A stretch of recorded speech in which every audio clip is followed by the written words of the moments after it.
Pembahasan kali ini, saya akan membahas tentang transport melalui membran sel.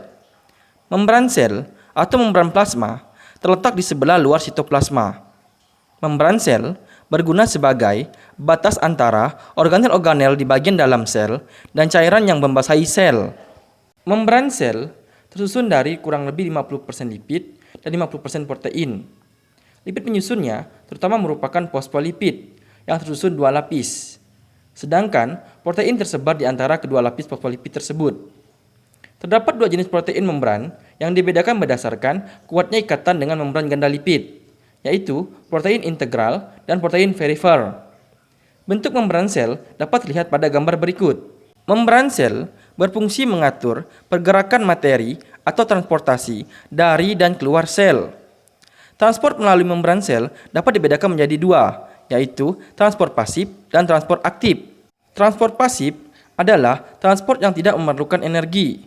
Transport ini berlangsung akibat adanya perbedaan konsentrasi antara zat atau larutan.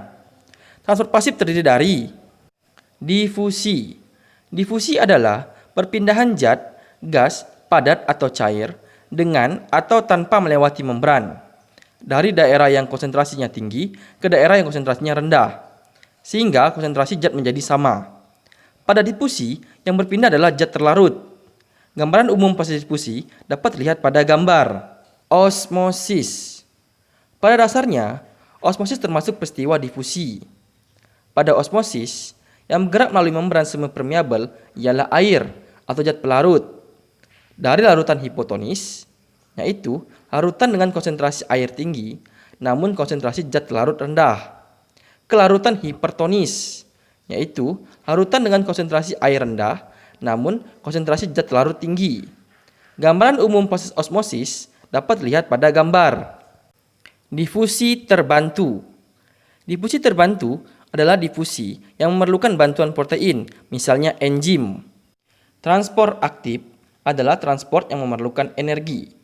Energi yang digunakan dalam sel adalah ATP, yaitu energi kimia tinggi yang berasal dari hasil respirasi sel. Transport aktif bersifat melawan gradien konsentrasi. Transport aktif berfungsi memelihara keseimbangan di dalam sel. Transport aktif lalu membran sel dapat berupa endositosis dan eksositosis. Endositosis adalah peristiwa pembentukan kantong membran sel saat larutan atau partikel ditransfer ke dalam sel. Endositosis antara lain pinositosis, yaitu perpindahan benda cair, dan fagositosis, yaitu perpindahan benda padat. Gambaran umum endositosis dapat terlihat pada gambar.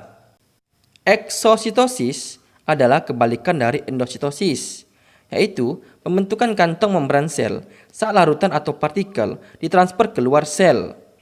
Gambaran umum eksositosis dapat terlihat pada gambar. Demikianlah pembahasan kita kali ini tentang transport melalui membran.